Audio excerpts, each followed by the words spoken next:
ಯಾವ ರೀತಿ ಹಕ್ಕು ಸಿಗ್ತಾ ಇದೆ? ನಮ್ಮ ಸನ್ಮಾನ್ಯ ಶ್ರೀ ನರೇಂದ್ರ ಮೋದಿಜಿ ಅವರು ಮಹಿಳಾ ಮೀಸಲಾತಿ 33% ಹಾಕಿದ್ರು. ಆದ್ರೆ ವಿರೋಧ ಪಕ್ಷದವರು ಅದನ್ನ ಬೆಳೆಯುವುದರಲ್ಲೇ ಚಿಗುಟ ಹಾಕಿದ್ದಾರೆ.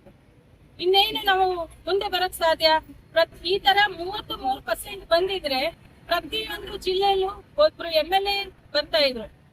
ಕನಿಷ್ಠ ಅಂದ್ರೂ 8 ರಿಂದ 10 MP ಇದ್ರು. ಅದೆಲ್ಲ ಏನು ಹಿಂದಂಗಾಯ್ತು. ಇನ್ನೆಲ್ಲಿ ನಾವು ಮುಂದೆ ಬರಕ್ ಸಾಧ್ಯ? ನಮ್ಮನ್ನ ಯಾಕೆ ಈ ರೀತಿ ತುಳಿತಾ ಇದ್ದಾರೆ ಅಂತ ಗೊತ್ತಾಗ್ತಾ ಇದೆ. ನಾವು ಅವರಿಗೆ ಏನ್ ಅನ್ಯಾಯ ಮಾಡಿದ್ವಿ? ಅವ್ರ ಮನೆಯಲ್ಲೂ ಕೂಡ ಹೆಣ್ಣಿನ ಶಕ್ತಿ ಇದೆ ಅಲ್ವಾ? ಅವರು ಕೂಡ ಬೆಳಿತಾರಲ್ವಾ? ಯಾಕೆ ಈ ರೀತಿ ಮಲತಾಯಿ ಧೋರಣೆ ತೋರ್ತಾ ಇದ್ದಾರೆ ಅಂತ ಗೊತ್ತಾಗ್ತಾ ಇದೆ. ಈ ರೀತಿ ಮಾಡೋದ್ರಿಂದ ನಮ್ಮಗಳಿಗೆ ಹೆಣ್ಣು ಮಕ್ಕಳಿಗೆ ಎಷ್ಟು ಅನ್ಯಾಯ ಆಗ್ತಾ ಇದೆ.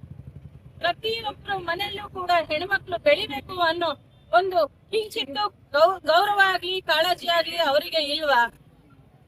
ಯಾಕೆ ಈ ರೀತಿ ಆಗ್ತಾ ಇದೆ? ಪ್ರತಿಯೊಂದು ಕ್ಷೇತ್ರದಲ್ಲೂ ಮಹಿಳೆಯರು ಮುಂದೆ ಬರ್ತಾ ಇದ್ದಾರೆ.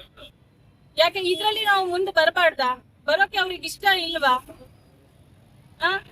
ಯಾಕೆ ಈ ರೀತಿ ನಮಗೆ ಈ ರೀತಿ ಅನ್ಯಾಯ ಮಾಡ್ತಾ ಇದ್ದಾರೆ ಈ ಕಾಂಗ್ರೆಸ್ನವರು ಅಂತ ಗೊತ್ತಾಗ್ತಾ ಇಲ್ಲ. ಈ ರೀತಿ ಹೇಳ್ತಾ ನನ್ನ ಮಾತುಗಳನ್ನ ಮುಗಿಸ್ತೀನಿ. ಜೈ ಹಿಂದ್, ಜೈ ಭಾರತ ಮಾತು.